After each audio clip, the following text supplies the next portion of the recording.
Hello, everyone. It's episode 78 of the General Damage Podcast. What's up, guys? How's it going? It's going good. It's going great, man. It's a week. Yeah. My name's Nick. I'm Will. And I'm Shane. Man, it is It's not even Sunday yet. Oh, dude, it is Thursday, and I just feel wiped. I don't know why. I know why I feel tired. Mm. It's a combination of, because I recently started going to a gym. Yeah. And then it's also a combination of, work. It's not like, oh my god, we're panicking at work. It's more like, what do I do? Mm-hmm. What do I do? Everything's done. And it's like, I'm just afraid I'm going to get cut. And I'm like, oh, great, there goes my hours.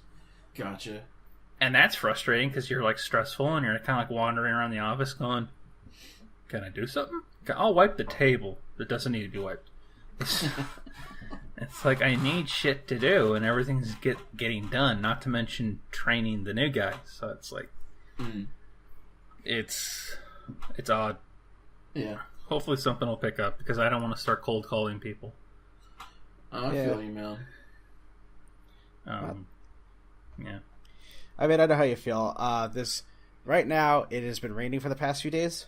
Nice. It hasn't been terrible, but it's in between a tropical storm and a hurricane. Yeah, what is it? What's her name, or what's the hurricane's name? Maria. Yeah. So, are you getting a tail of that? It completely missed us, to be honest. Oh, we got the fringe of it, if anything. But that's what I was thinking. But my boss couldn't risk opening up the business in case it really turned into a hurricane. So for the past 2 days, he has had to be closed. And just well, those are hours gone. Yeah.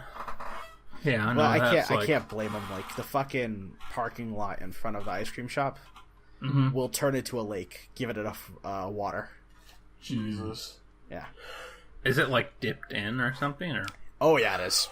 Oh, it's super okay. dipped in. It's on the ice cream shop and all the little shops are at the base of an incline. Because the parking lot was built into a dip. Oh, fucking Jesus. I have a question for you guys. Sure. Uh-huh. Okay, so Will, you and I went to school in California, so our schools were for whatever you want to call it, an open concept. I don't know. It wasn't a self-contained building like they are on the East Coast, and that's mostly due to earthquakes. Yeah. I don't know if Shane had this. Maybe. I mean, the school has to have a blacktop or a lawn or whatever. But how often did you have a lake at Prospect?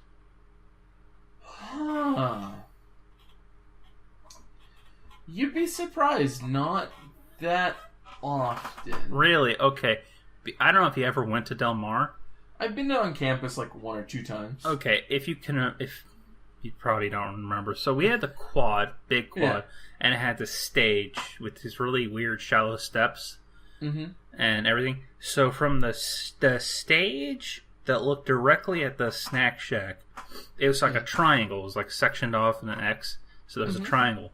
That would get flooded. And we're talking half a foot, maybe more. It constantly, that would get flooded, and so would a few areas in the hallway.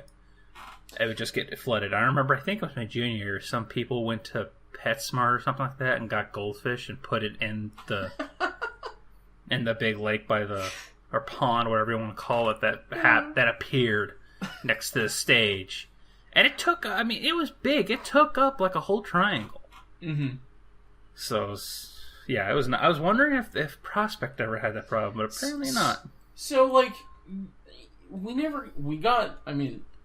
we had some flooding, but it was never it takes up a third of the quad or a section of the quad. It never reroutes traffic, essentially. No. A lot of because the quad, the quad, it kind of dipped in. It was very central. All the halls were higher than the center of the quad itself. Nice. So you could always just go around under an awning and kind of avoid that. You never really crept up and onto the walkways. I know sometimes in the parking lots it could get a little flooded, especially since Prospect sits next to that kind of river that runs by it. There's kind of like some dips over there that would collect more water and kind of run off into it. But yeah, nothing where it's like, oh shit, we have like a pond or a lake there. Every school I went to until I graduated and got out of the Campbell district, there was always some kind of lake, some huge puddle that accumulated somewhere or a few places. Yeah, Baker, when I went there, had it. Castro, for sure, had at least, because there's an area where like in the quad it sloped down, and then when you got to like the basketball courts, it would slope up. So, like, water would kind of pool there a bit in, like, the flats. Oh, shit. Yeah. Yeah, it was weird that it was constant. That was a constant thing. There was always a lake at every school. Did you, okay, again, Shane, did you ever have that? Because I know your school had to be enclosed. More or less. Yeah, but, like, both schools, well, actually, all three schools when you think about it, they're built up on higher ground, so they don't build lakes in the parking lots and shit. Okay. They also have pretty good drainage systems, so... Yeah, I mean, this is like the quads or the blacktop. Our schools are just, like, one big building. Yeah, that's what I thought. And, like, we don't really have... Like, the quads aren't, like, really open quads. Not very. Yeah, I can't really think of a time where anything really flooded, except for maybe the field between the middle school and the kindergarten. But even then, that was just like, it was like a baseball field built in a pit, almost. Right. But even then, that never got too bad. Yeah, rain was always. I like rain. I like watching it. I like being in it. But it was odd. It basically showed how shitty the schools was. Because it was just, oh, this place is leaking, this place is flooding, this place is leaking. Can't walk down here because there's no access because of how bad it's flooding. Yeah, it was primo. Stupid system. Excuse me. Yeah, that's just what I brought up. It's actually been cold here, thankfully. Oh man, I like put on sweatpants for like the first time, and like because it was cold, I'm like, oh, sweet, you know, having to find like my comforter. And I'm like, I can't wait to use this. I'm so excited. I can't wait to wear pants, dude. Seriously. Because it's like, oh, okay, like, you know, hey, this would be nice pants. You know, I can put on my pants and go outside in the morning, but then, like, you know, in the afternoon, it's nah. Yeah, it heats up a bit more. It's still, like, it gets to about, like, higher, low to mid 70s. Yeah. But, you know, like, I am thankful we're starting to get into colder weather. It's about time. Yeah, it is. It's just so. Okay, speaking of colder weather, and we have to get on topics because we missed topics last week. Yeah, because of technical bullshit. Now, I have a pet peeve with something. Okay. I just want to air my grievance. I hate you both. No, I'm kidding. I mean, I accept that. I mean, that's not much of a grievance, but continue. It's not much. Oh, that's what he meant when he called me a fucktard. Anyway, I'm kidding. Okay, you guys know I drink Starbucks. I call it my poison. I probably shouldn't be drinking it as much as I should, but I do. Anyway, like it's the worst thing I could put in my body. I think heroin's up there with being a bit worse. Ooh, oh, definitely. Easily. Yeah. So, anyway. Now, drinks change. It's cold, so I drink the ice drinks. And I'm looking forward to getting the warmer drinks when, you know, just a change. You know, simple little change. Yeah.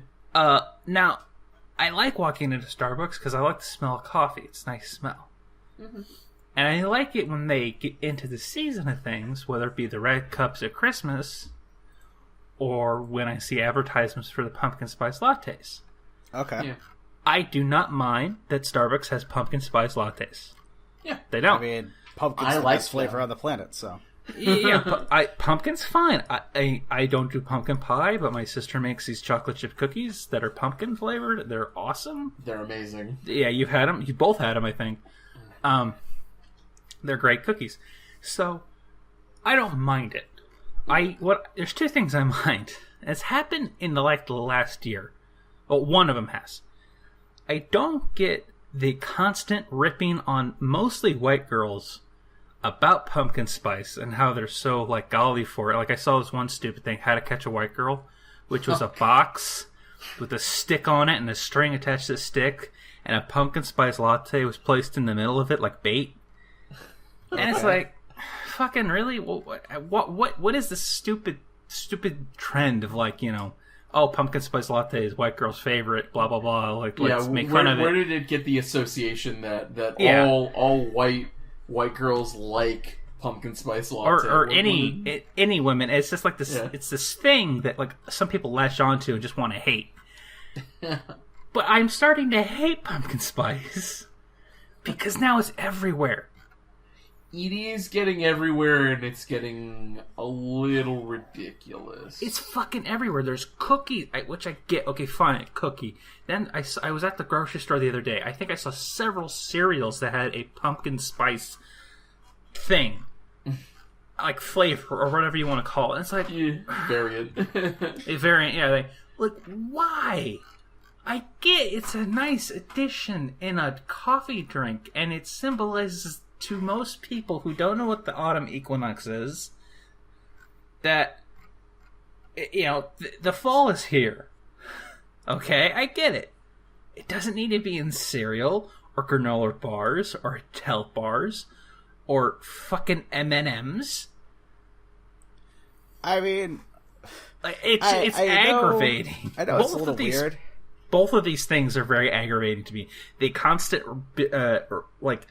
not rage, but making fun of women who like it, anyone that likes pumpkin flavored anything, and the fact that it's everywhere. I mean, so at my ice cream shop, we have pumpkin flavored ice cream. Oh, dude, pumpkin ice cream is so we also have good. pumpkin Oreo ice cream. That sounds less good. Maybe? Ben & Jerry's comes out with a pumpkin flavored ice cream around this time, and I think back in the day, the diner that we went to, they used to have a pumpkin pie milkshake. But I don't know if they do it anymore. Well, so I mean, I can understand why some people don't like pumpkin flavor in general. It's a very earthy flavor. It's got a unique texture to it, right? Right. And it's fine. I mean, Ashley makes fun of me for liking pumpkin flavored shit because she doesn't like pumpkin, and that's fine. It's like I don't really care. More for me. Fuck it. Yeah. Right. But You'll eat her pie. Who gives a shit? I know. Out here, there's not necessarily that whole stigma of all these people like pumpkin flavored stuff, but there is definitely a trend. There is a pattern. Especially out here, Ashley can tell you, she makes fun of me all the time. She's like, East Coast people are so predictable between wearing, the pastels and the khaki shorts and the sweaters around the shoulders for no reason. I thought that was a rich white guy thing. It is, but there's a lot of rich white people on Cape Cod. Okay. She makes fun of me for that. But there's also another thing, too, that, you'll see the trend of, girls wearing leggings with Uggs and long sleeve shirts with puffy vests. I have a hatred towards leggings and yoga pants, but we won't get into that. I mean, that also, you see it out here as well. Yeah, but that's the thing. It's the way I see it is it's a trend. And ironically, I see that as more of a symbol for its fall than the pumpkin flavored stuff, because it's people. And, when I was in high school, that was, almost every girl dressed like that. Right. That, or they wore like ripped up jeans and like these weird parka hoodies that were like really fuzzy around the hoodie, but no, like didn't have fur anywhere else on it. And I was just like, okay. Yeah, I don't remember with the girls in my high school. I think it was mostly jeans. I mean, it's fall, right? Yeah. And ultimately, people. The thing that gets me is it's like people are gonna make fun of people for liking pumpkin flavored stuff. Mm-hmm. Yeah. But at the same time, it's like, well, asshole, you and your family may or may not like Halloween, and one of you is gonna probably carve up a pumpkin. Yeah. And you're gonna end up smelling like it. So who gives a shit? And at Thanksgiving, every Thanksgiving I've been to, there's at least one pumpkin pie. There's always pumpkin pie at Thanksgiving. Yeah. It's if there. Even if you don't eat it, it's just there. People eat it. I don't eat it. I don't eat it after I had a really bad experience with one. Mm-hmm. Pumpkin doesn't get much, too. Here's the thing, ready? You have to plant pumpkin in midsummer. It doesn't bloom. The flower doesn't bloom till, like, late summer. And the fucking plant doesn't finish growing till mid-fall, right? Yep. Yeah. This is the only time this plant is even fucking useful. Leave it alone. Yeah, it's a hurry up and wait. And there's only a very finite time when you can harvest. Mm-hmm. Which I don't know how people get those gigantic pumpkins that are like the size of a fucking couch. Practice. But, yeah, I guess. Practice, or they're injecting something into the root. I knew a guy who grew a pumpkin that was like 500 pounds. Jesus Christ. Dude, he was a barber and he was super pumped about it. And I was like, neat. I would be too. How much pie did you get out of that? That's my question. Well, would it make good pie, Yeah. That's always the trick. With something like that, will it make good pie? Well, it's like I've heard that, like, if you leave certain vegetables or fruit or whatever the hell you want to call a pumpkin, it's a fruit. I'd say it's a fruit. Seeds are inside it. Yeah. Mm-hmm. Like if you leave corn on a stalk too long, it gets really starchy. Yeah. And if you leave other vegetables or fruit on, in their, I don't know what you want to call it. If you don't harvest when you should harvest, something bad can happen texture-wise or flavor-wise, or it won't produce the way you think it produces. So it's like, oh yes, you have a 500-pound pumpkin, but that's all you have. You just have a 500-pound pumpkin. You got an award for it. Now it's just going to sit there and rot because the seeds or the guts or the meat is just tough or something. I don't know. Welcome. This is funny. This is General Damage, the Farmer's Almanac. Farmer's Almanac. Farmer's Almanac. Shane, it's okay. Nah, the almanac.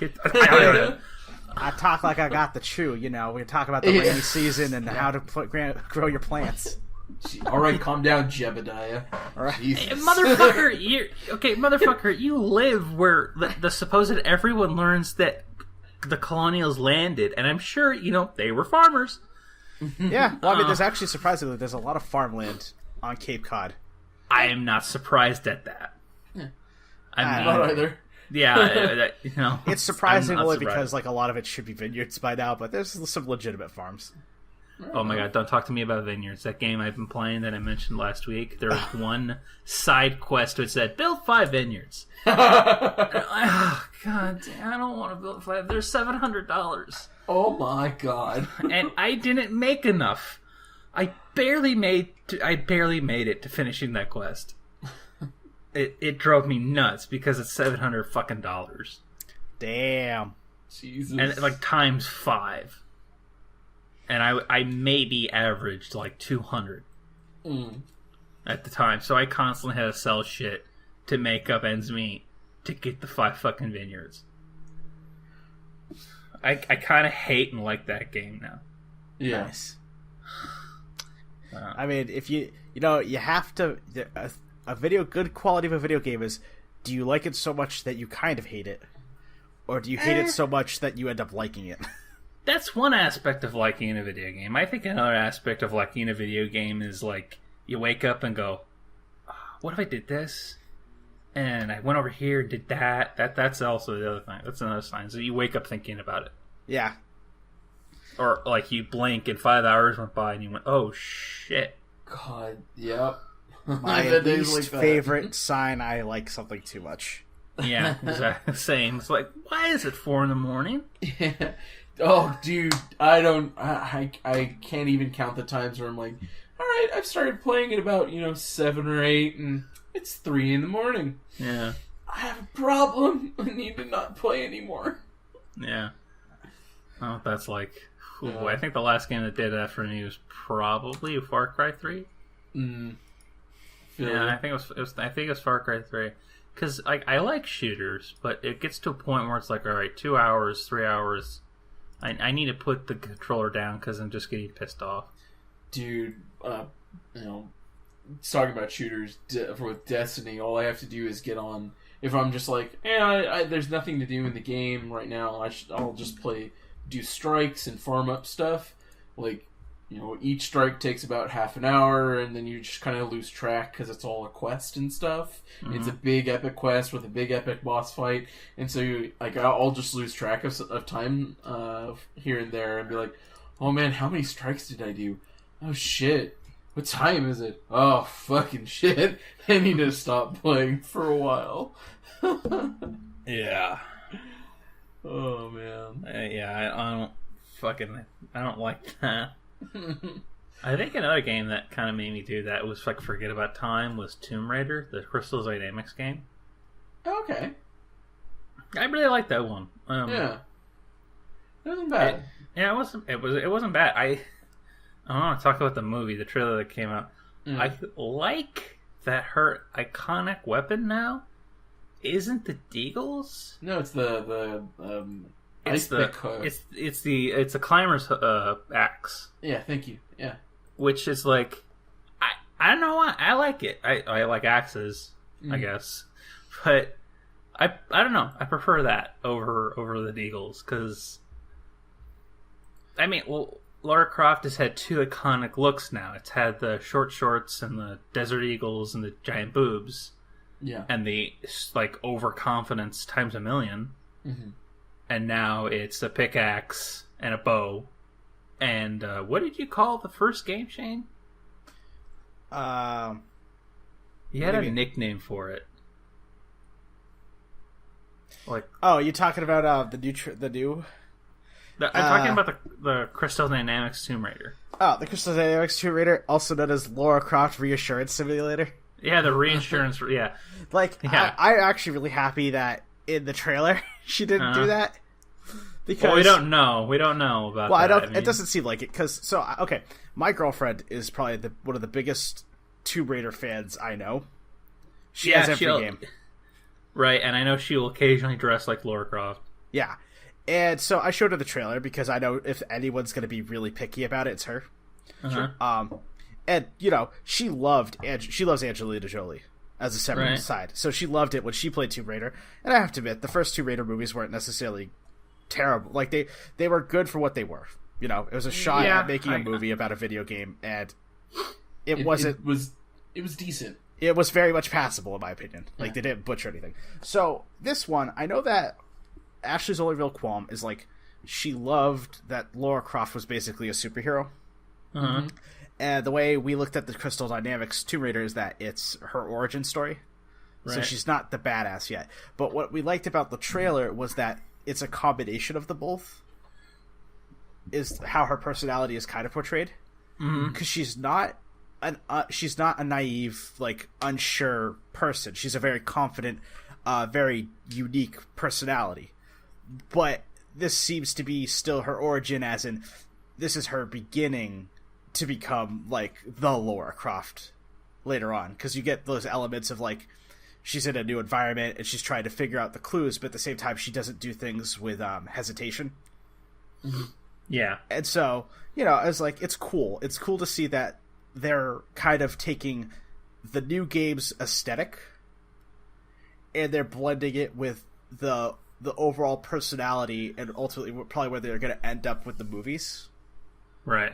With how they're portraying the character, which is really cool. It's funny though because when they said they're gonna make a Tomb Raider movie, at first the first pictures of it and stuff, and the teaser, it was pretty much is it literally just the video game but live action? Right. Because that would be a letdown. Yeah. Yeah, but I mean, it still kind of feels like that. Yeah, it does. I mean, the island, the broken plane that she was on. It has I like that it has those elements. Yeah. The forbidden part in the sea that they're going to. Yeah. But like I said, the big difference is it's the way the character seems to be handling it. Like, she isn't necessarily 100% in control of the situation, but she's not completely thrown off her game. And the one thing I just couldn't stand about the first Tomb Raider game by Crystal Dynamics, even though everything else was excellent, was if you left her idle, she just sits there and keeps going, "You can do this, Laura. You can do this, Laura. It's gonna be okay. You can do this, Laura." And I'm just like, come on.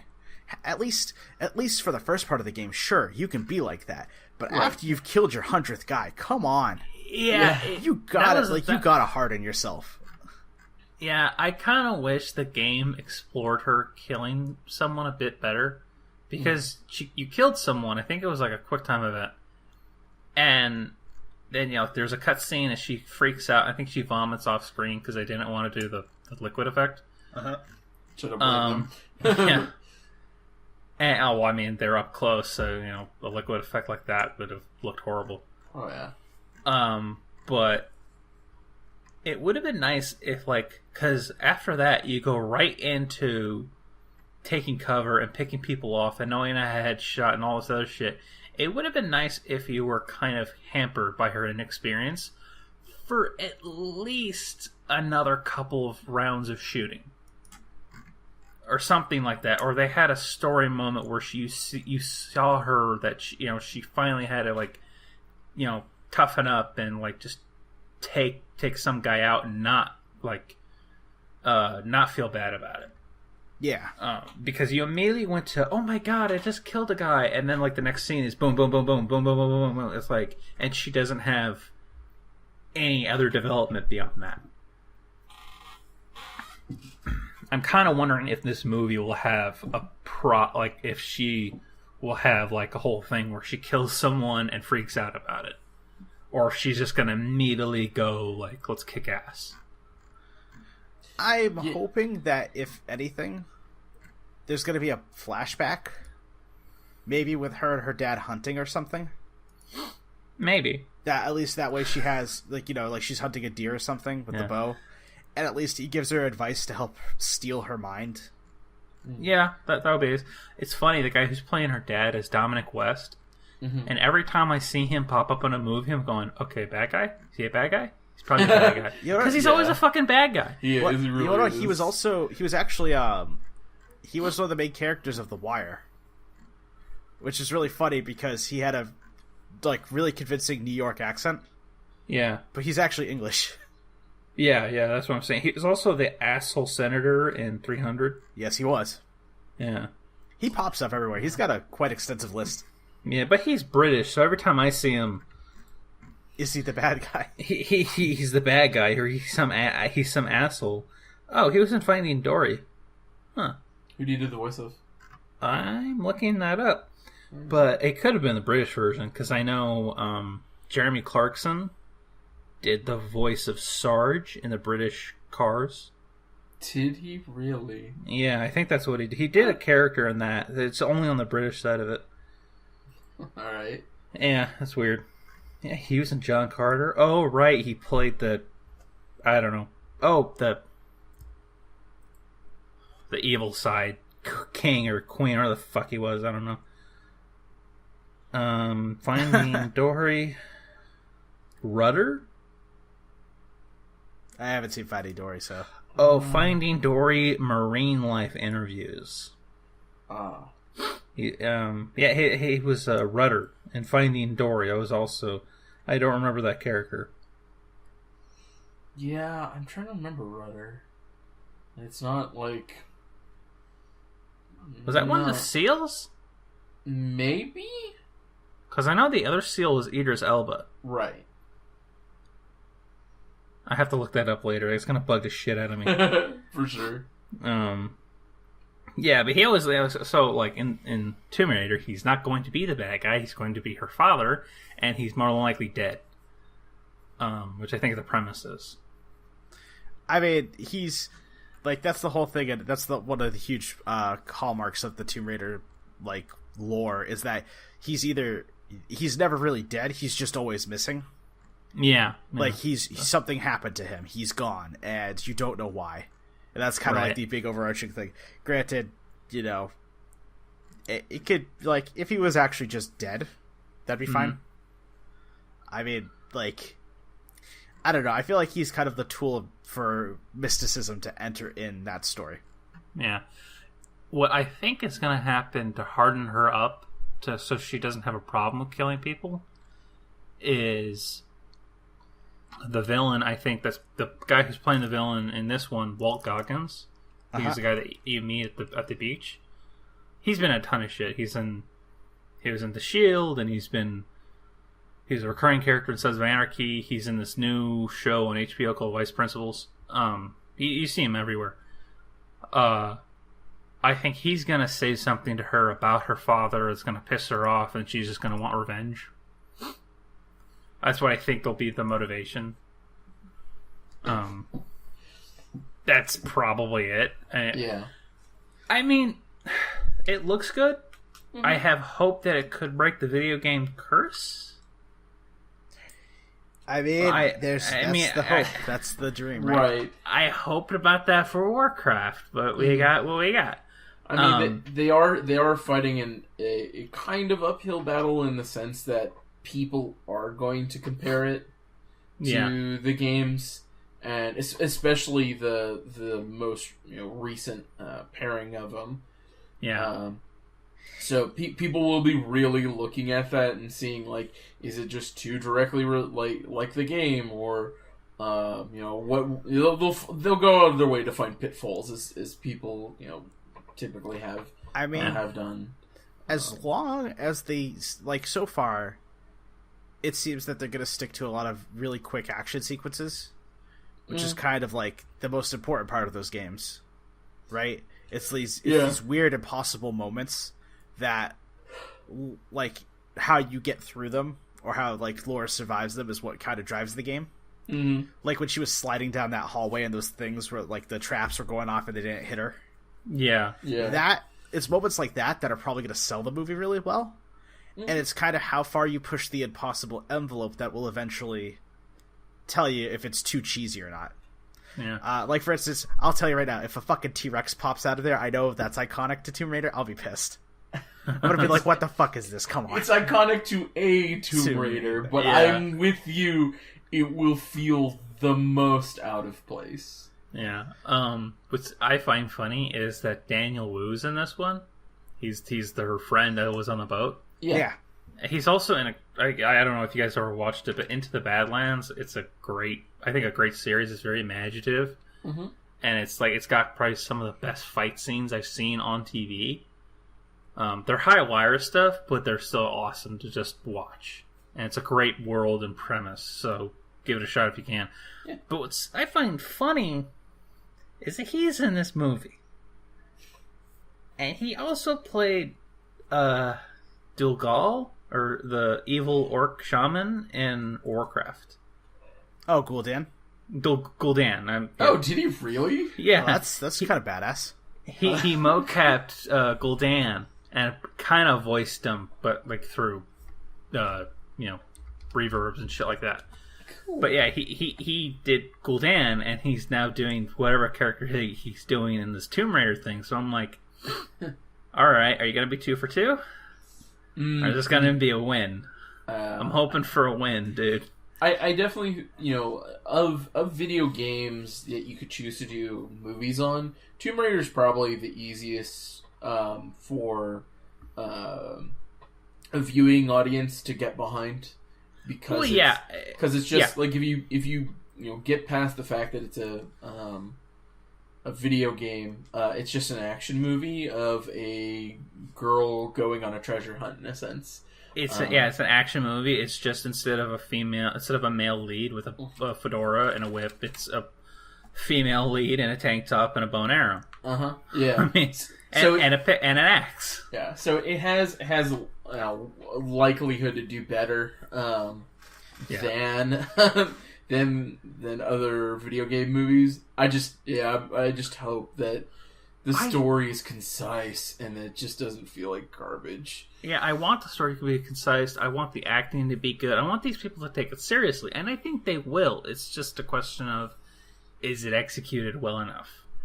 You know, that's what it all hinders down to. Because with like Warcraft, I felt like a few people in there were trying their best to execute it well enough, but just too many things were out of place. Yeah, and I blame most of that on the actual human actors, and the fact that all the armor looked like it was Fisher Price. That's the problem. Trying to just take a likeness of one thing and make it into real life. And in a number of cases, when it's stylized, it just doesn't equate well. It looks goofy. Yeah, it looked goofy as shit. Yeah. But, I mean, this game and this movie can do well because, yeah, if you remove the whole thing that is based off a video game, Shane's right, it'll just be this interesting action-adventure movie. And it should be. Yeah.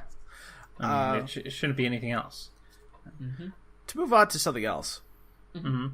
Because we're also talking about, like, consistency in stories and, like, you know, things need to make sense, right? Yeah. Alright. So, we've talked about Hideo Kojima. And how most things he does create doesn't make sense. I would disagree, but yes, go on. Okay, explain to me Metal Gear in 2 sentences. Dude, you just said it. Metal Gear is awesome. I actually, puppet government. Yeah, okay, that actually was pretty good. I like that. Alright. Thank you. So anyways, so basically I found out Zone of the Enders is getting a remaster on PS4. Oh, I'm so excited. And never played it. It's a good game. Ultimately, like, it's one of the few Hideo Kojima games that it's easy to follow. Let's put it that way. Like, Metal Gear is kind of ridiculous. You know, and a lot of his other projects, like Ferguson's Death Stranding, everyone's kind of like, what the fuck? Yeah, that's a head scratcher. Yeah, Zone of the Enders is a very simple mecha type game. You know, it's got a pretty easy world to follow. But the reason I'm excited is because I thought this game was originally just going to move to the PlayStation store, right? Right. But no, they're going for like the full like immersive audio, 4K graphics. And the interesting thing that they're doing with this, and the reason why I wanted to talk about it, is because they're remastering the game, but they're also going ahead and Konami is giving it VR support. Which is crazy to think about, but really exciting too. It's exciting because the thing is, it's not that hard to do with an older game. Right. It has less moving parts. Like, I looked at the VR segment of the trailer, which you can check out the trailer. I'll make sure to put a link into it in the podcast description, because it's so cool because you're in the cockpit and you're like, you get to see the inside of the cockpit, and obviously they just really put a camera inside of there for the VR support.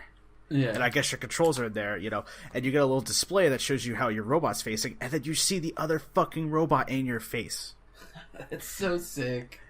By the way, I hate VR. People should know I have never once liked the idea of VR. Yeah, same. I don't care for it. It's one part, like, I don't like... I'm a bit of a claustrophobe, and I don't like things around my head. Right. The other part is I also think it's kind of been tacky. Up until now, that is. Because this is the first time I'm seeing a VR that is taking a unique advantage of something about the video game. Yeah. It's, like... I mean, granted, Ashley was like, you know, you have to have the VR headset to play the game in VR. I'm like, yeah, okay, but, like, I'd be willing to try a demo. And I'm probably going to end up buying Zone of the Enders again, because, holy shit, why not? But the thing that I want to talk about is like, this is cool because now we're exploring an idea that might actually make VR more than just a gimmick at this point. Which is, can we take older games and then change the experience using VR if it's possible? I don't think that's how you make VR not a gimmick. I still have a problem with VR being a gimmick. And, like, they've tried the mech VR games before. So, yeah, I don't know. I mean, it's cool. Everyone's excited for it. It's just, If it's done well, like, that'll be the thing. Like, it has to be just done well for you know, it to kind of step up as a forefront of what people should look to when designing VR. And the problem with VR is no one's really stepped up to do that. Right. We've got like Office Simulator and Cook's Job Simulator, and that Rick and Morty thing. That's about it. The Rick and Morty thing was kind of cool because it was like a giant gag of Rick and Morty stuff.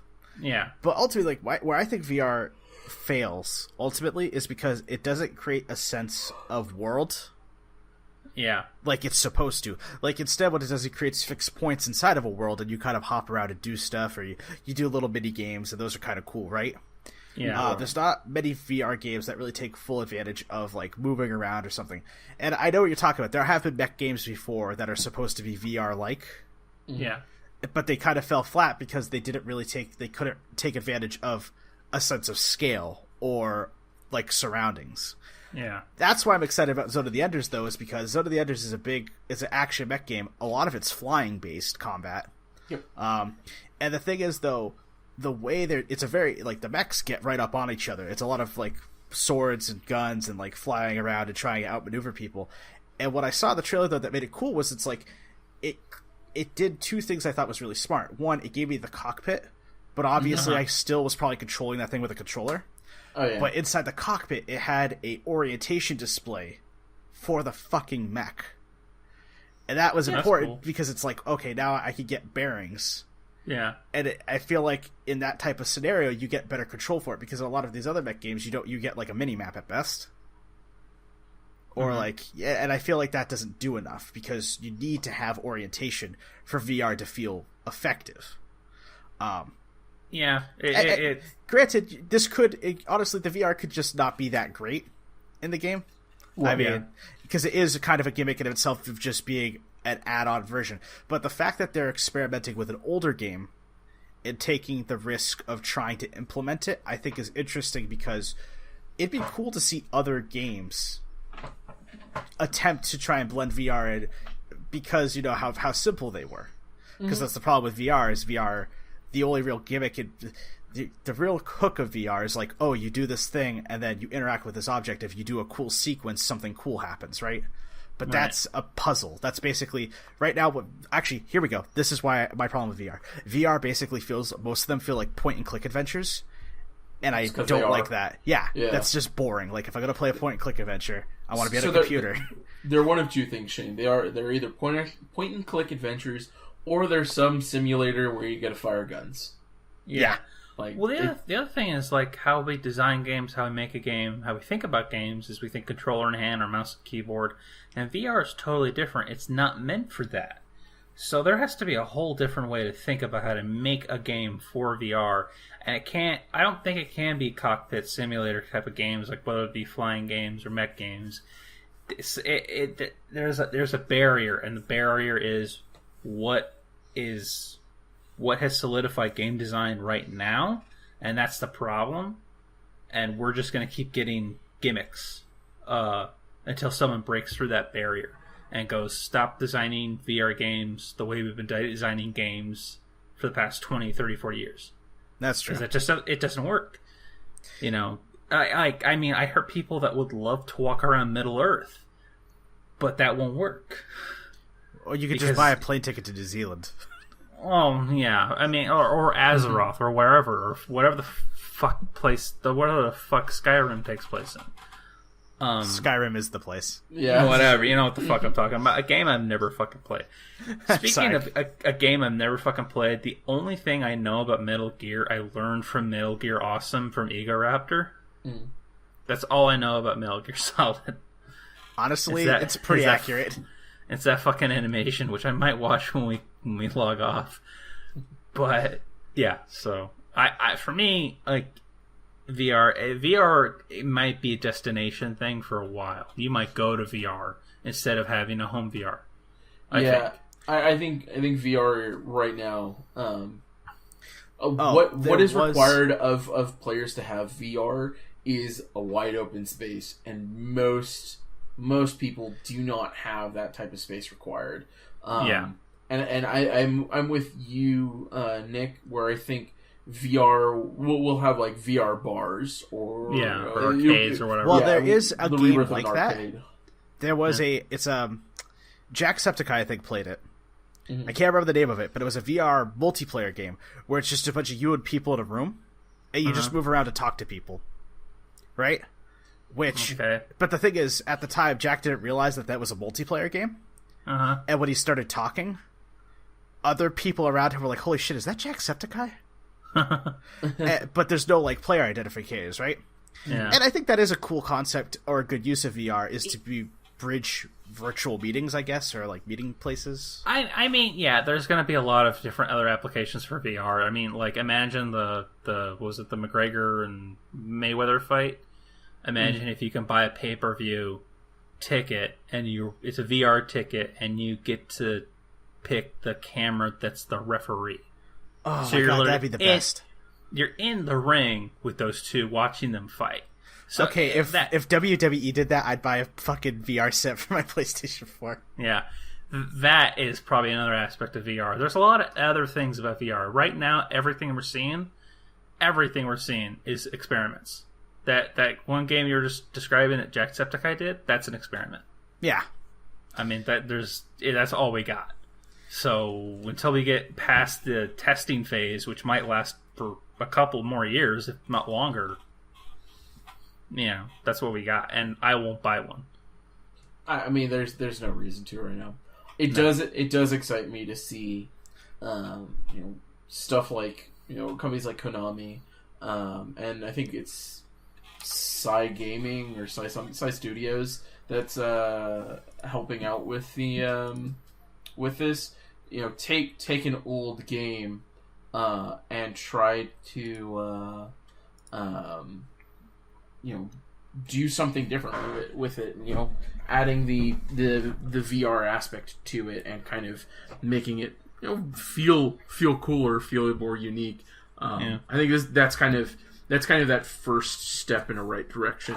Will it succeed? We don't know yet. We won't know until people start using it and playing it. But I like seeing. I think Shane, you do bring up a good point. Taking older games that VR could be implicated or could be used in it, and seeing how well it does. I think that's kind of that start of integrating it, and making VR more than just tests and something that is the entertainment that we want. Yeah, I think. What was I going to say? If you guys want a good cockpit game that's good for VR, it's Elite Dangerous. If you really want a complete immersion with Elite Dangerous, you get a HOTAS, a throttle and joystick, and then you get the VR set, and you're in a cockpit, and you're in space, and you're flying around dogfighting. That's what I heard. It's a great game. Again, I'll probably never get it though.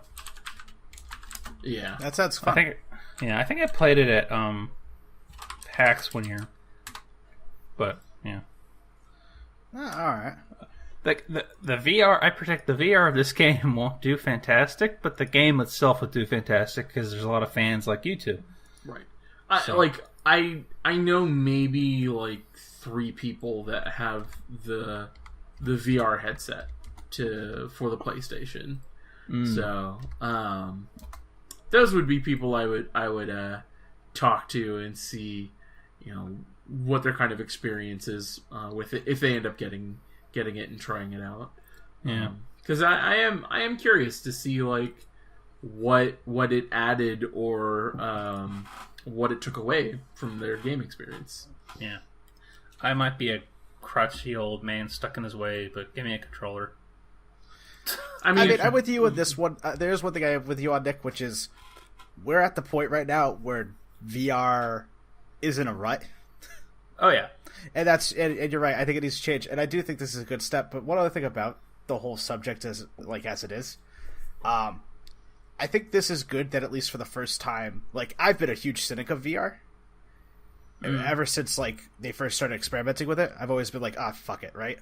Yeah. This is the first time I've ever been like, okay, I'm willing to give it a try, and I think that's a good step in general because I bet there's hundreds of other people like you and me who are like, fuck it.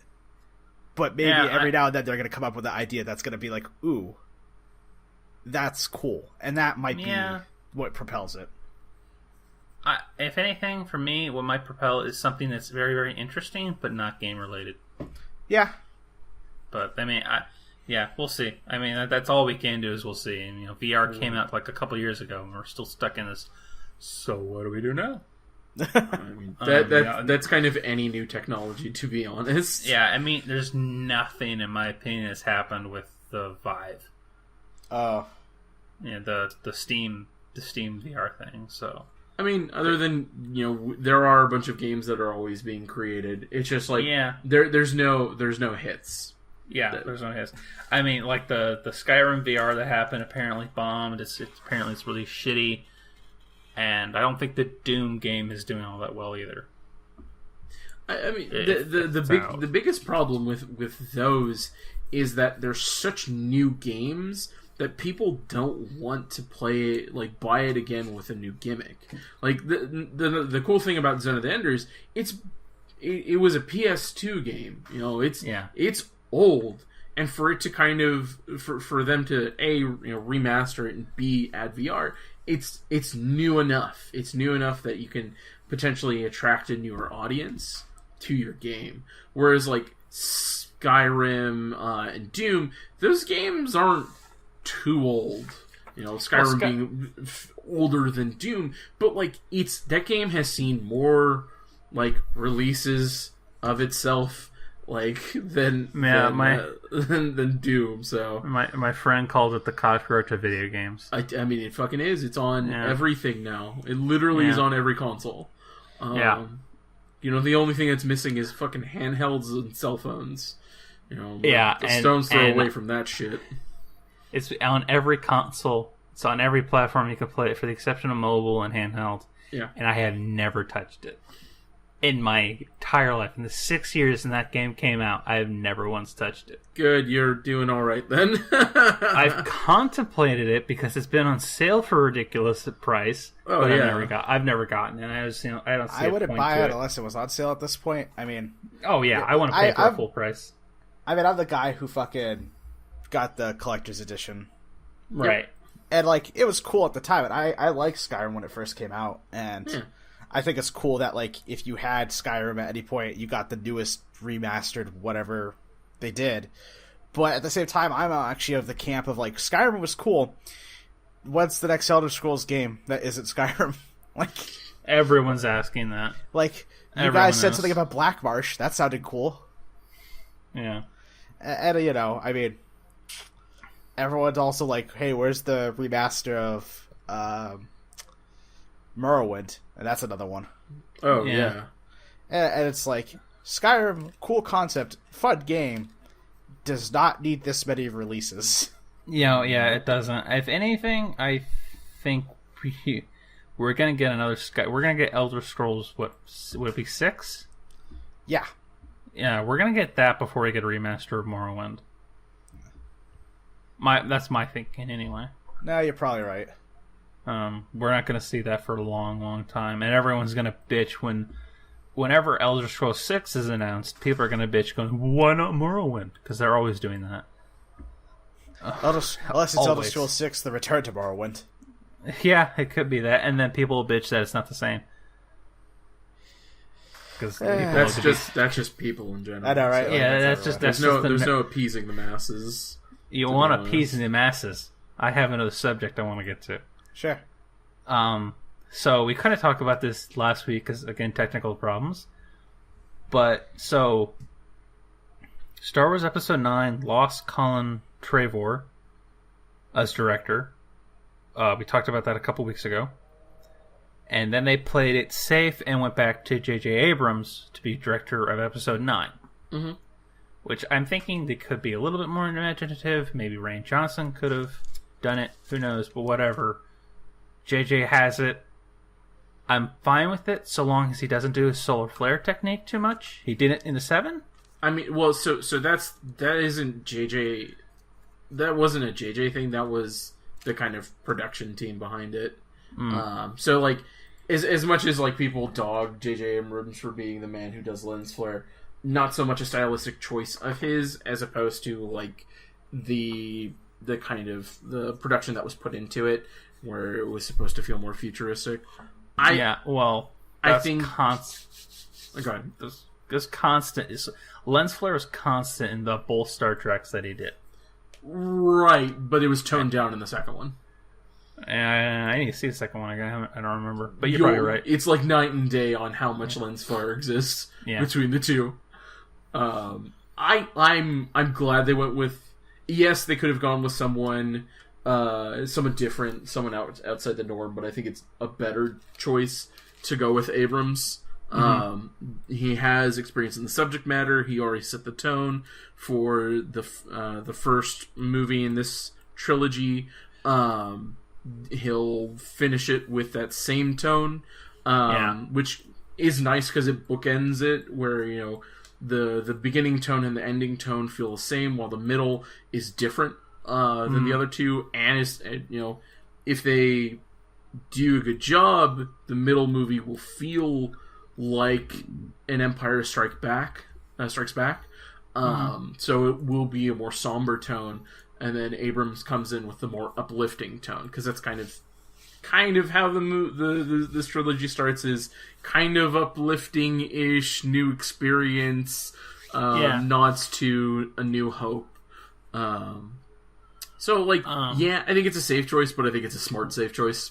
Yeah, it is, and it is what it is. But there's also the fact that once Disney is done with episodes 7, 8, and 9, they want to start just doing other Star Wars movies in the Star Wars universe and expanding upon stories. So we may or may not see Rey, Finn, and Poe in episode 10. We'll see them in another Star Wars film, but we won't be calling it episode 10.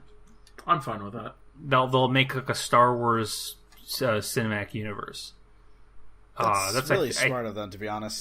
And also it allows Disney to really explore and make the extended universe in its own way.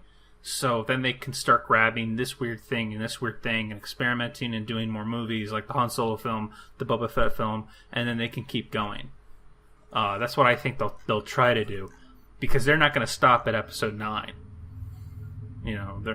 They're not going to stop at episode 9, and they're not going to stop at Han Solo, and they're not going to stop at Boba Fett. They're going to keep going. Mm-hmm. So, but that's the interesting thing. But here's what I was getting at: disgruntled masses. So last week it was announced that J.J. Abrams is going to be the new director, or the director for episode 9. Mm-hmm. This week I hear about a petition going around the net to get him removed. Why? Because people are assholes. I don't fucking know, man. It's just... He's not a bad dude. No, he's not. Oh my god. I have to send you guys a comedy bit. It's hilarious. Anyway, keep going. I mean, okay, in terms of directors, right? Uh-huh. Mm-hmm. J.J. Abrams isn't, a bad director, from what I can tell. And, I mean, I haven't seen too many of his stuff. Mm-hmm. And a lot of people are like, oh, well, he's really just the reboot guy. I'm like, that's not fair. What reboots has he done? Well, I mean, they talk about the Star Wars and the Star Trek, and people treat those like reboots, and I'm like, that's not fair, because he's not even rehashing anything. He's just working with already made stuff, which is what we ask most directors to do. Right. Well, it's this weird thing where people bitch about everything being the same, and then or being different, and then they want the same, but then they bitch that it's the same. Yeah. Okay. I mean, that's people in a nutshell. Yeah, there's no appeasing people. I've come to recognize that as just sad, shitty fact that it's like, well, people are just gonna be whiny assholes the whole time. And I think in those cases you just do what you want. You do something that you'll be happy with, and kind of if you make other people happy, you've succeeded. And if they're a bunch of whiny little bitches, fuck them. What have they done? What did they do to contribute to this? Nothing. Great, excellent. Their opinion is null and void. I don't want to take this on a sour note, but you know what people should be pissed off about? What? All right, so they're making a Jeepers Creepers 3. Oh yeah, I know. Which the movies were kind of cool, but the thing is, the guy who's directing it is a fucking convicted, registered sex offender, and they're still letting him make the movie. Who is it? Let me look it up. Because Ashley was talking to me about it, and I was like, "You're shitting me." And she goes, "Nope, he's been convicted." And I'm like, "Are standards that low?" Like, and of course, it's like people are, like, when you tell me people are petitioning A.J. Abrams, I'm like, what the fuck? Yeah. I guess my, like, not to defend the dude, because I don't condone his actions. When was he convicted? Is it more recent? Because it's more recent, the fuck. If it's like 20 plus years, like, I mean, has he done anything different? Has he changed? Has he gone out and, like, you know, been arrested of doing it again? Again, I'm not condoning it, but does, like, him being a director damn him, or like him being a sex offender damn him instantly and not allow him to do a job? Like, any other profession, it would. I know. Well, here's the thing. He's a child molester. Great. It was 1988. Okay. 12. What's his name? It's Victor Salva. Oh, I don't know. I thought it was he made the movie Powder. That's an awful movie. Yeah. So, I mean, here's my thing with it. I understand that, like, in certain scenarios, if someone has a criminal record, you kind of want to give them a little bit of leeway depending on how long and if they've come back. I mean, you give them leeway and you watch them the whole fucking time like a hawk. But this is, I'm sorry, child molestation is the one thing where I'm like, no, fuck the guy. He's out. Yeah. You had your one chance, you do not pass go. Get to jail. That said, though, here's the thing. Ready? I have yet to see a real petition about that guy. And yet, I hear a fucking petition about J.J. Abrams. I'm like, once again, where are your standards? People just... what the fuck? People aren't paying attention. Okay, the difference is Star Wars is going to make billions of dollars. That's true. Okay, whereas... Jeepers Creepers 3 will make, like...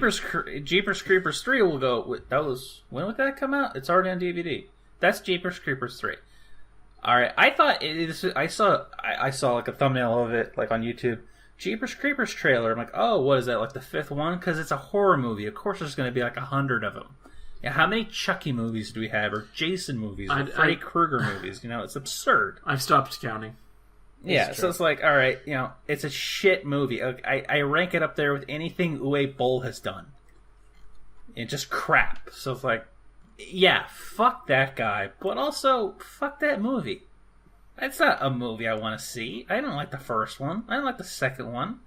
Oh, it's a guy that has a trench coat. Oh, they're wings. I mean, I like the first two, but the first one pisses me off because all they had to do was just keep driving.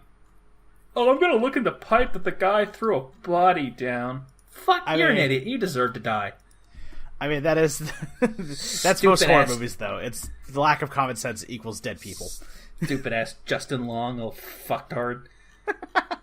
I'm gonna look in the pipe. The body was thrown down. Dumbass, die. Anyways, sorry, I wanted that occurred to me, but yeah. So, anyway, J.J. Abrams has directed 2 episodes of Felicity, 2 episodes of Lost. He directed 5 episodes of Alias, which I think he was like the showrunner for. He directed Mission Impossible 3. Jimmy Kimmel Live, I guess he was one episode. He was one director of that. He directed an episode of The Office, Anatomy of Hope, which I've never fucking heard of. He's directed Star Trek, Super 8, which is I think really good. Star Trek Into Darkness, and then Star Wars Force Awakens, and now he'll be directing Episode 9. That's his directing credits. He's got a ton of producing credits. Damn. Yeah, a ton of writing credits and producing credits. I think he was like a writer on Cloverfield? I would not be surprised about that. I know he's friends with a guy. Oh, he wrote the screenplay to Armageddon. Dear God. Damn. Yeah. But yeah, it's just like he didn't fuck up. I don't know. Like, what are you complaining at? And if you didn't like episode 7, you're probably not gonna like episode 9, and you're probably not gonna like episode 8, and you're probably not gonna like episode 9 because you're not 7. I mean, those are all distinct possibilities. And that's half the problem. People going into these movies is they want to recapture their childhood, and it's not going to happen. Oh, that never happens. It'll never happen. Me and Will did it right. We never watched anything about Star Wars Episode 7 or Rogue One. We went in there blind, and I think we both had a good time. Yeah, I enjoyed myself. Yeah, I enjoyed myself too. And Rogue One I thought was fantastic. Yep. I could have done without some of the CGI bullshit, but I thought it was great. Yeah, that was my one complaint is the Uncanny Valley moments, but I think it was still really good. Yeah, I think it was fantastic too. So, and both of them, we got 2 Star Wars films in the last 2 years, and we're gonna get a third one, and I believe it'll be good too. So it's like I'm fine with it. I do want a second trailer though. We're almost at October and we haven't gotten a second trailer. Yeah, we could use a bit more of a meatier one. Just a bit. Not too much. I keep avoiding anything that has a Star Wars headline because I don't want to see photos. I don't want to know who spoiled what. It's like this. Also, it's like the same trailer every time. You're like, yep, seen this one. Got it. Yeah, it's like half the time I see something or something runs across. I'm like la la la la la la, skipping. I mean, it's a good way of doing it. Yeah, I mean, the reason I did that because I think I told you guys like I knew too much going into Guardians of the Galaxy, the first one, so it didn't excite me like it should have, and I knew too much going into Age of Ultron. Yeah. So it was like, I should just stay away from all this shit. Just watch 1 or 2 trailers and stay away. And it works, and you have a better experience. So, yeah. It's ridiculous. It really is. People want to bitch about anything. I mean, hell, they're going after the dude that had, I don't know, you said this before the podcast or during the podcast, Shane? The guy who's heading Overwatch is going after the toxicity? Oh, yeah. Well, so, okay, real quick. If anyone who plays Overwatch, right? Like, it's Jeff Kaplan. Right. Is his name. And the thing is, he released a video talking about the consequences of toxic behavior, what they're doing, right? And actually, one of the things he said was, we have a report button that you can hit, and we actually are going to address the people you're reporting in the scenarios, right? The thing is, Jeff Kaplan is the butt of every Overwatch joke. And he is also like the number one target of probably half the community's toxicity. And I think it's not even really his fault. He's one of the lead developers. And also, he's the only one that shows up on video to talk. Like, he is the face. Right. So he just takes all the punches. And, I think people... There's 2 sides to it. I think people legitimately think he's the problem. And those people are stupid because they don't recognize that there's a whole development team. Yeah. And he doesn't just make all the decisions. On the flip side, are working on the game. There's also a group of people who hate him, not actually, but they vent their frustrations out on him because he is the face, right? And it's possible that he's taken that responsibility. To draw a parallel, if you've ever heard of wrestling, you know about Vince McMahon, who is the chairman, the CEO, like, he is the bad guy. He's always been the bad guy. In reality, he's not the fucking bad guy. He literally loves the company so much that he turned himself... It's actually in a documentary. He turned himself into the bad guy. So that way it created the wrestlers versus him as a narrative. And I think that's kind of also what's happening with Jeff Kaplan, is I think he recognizes at this point, not everyone likes me. I am the butt of a lot of people's jokes. A lot of people complain about me. But he is doing his best to ensure a quality game. And I can't fault him for that. No, you can't. Though, man, oh man, some of the shit they do post about him is funny. Yeah, I would think it can't be creative. People can be creative even when they're hating. Yeah, it's stupid the way people react to that kind of shit. Well, we're gonna wrap up soon. Mm-hmm. Yeah, there's one thing I wanted to mention. So people are reacting to stupid shit like that, and J.J. Abrams, like there's better things to get angry at. Yeah. And this is a story that's not game related anyway, or movie related, but it's people getting mad and actions happening that is right. So, some Google employees, I think they're ex-employees, like they left, they wanted to create, they wanted to make bodegas and mom and pop stores obsolete. They wanted to have like this big box on corners of cities that you would just swipe your card and then it would open and you would take whatever you wanted and charge you. And it would get rid of bodegas and corner stores and 7-Eleven and things like that. And people were pissed. I mean, yeah, I would be too. Yeah, they were mad because it literally made, like, you go to the bodega or you go to the mom and pop store and you have a personal connection with that person. That person's making money in their own business, and here are two upstarts who want to make that obsolete because they think it's an inconvenience. And it's not. It's never been an inconvenience. Corner stores are not an inconvenience. They're called convenience stores for a reason. Yep.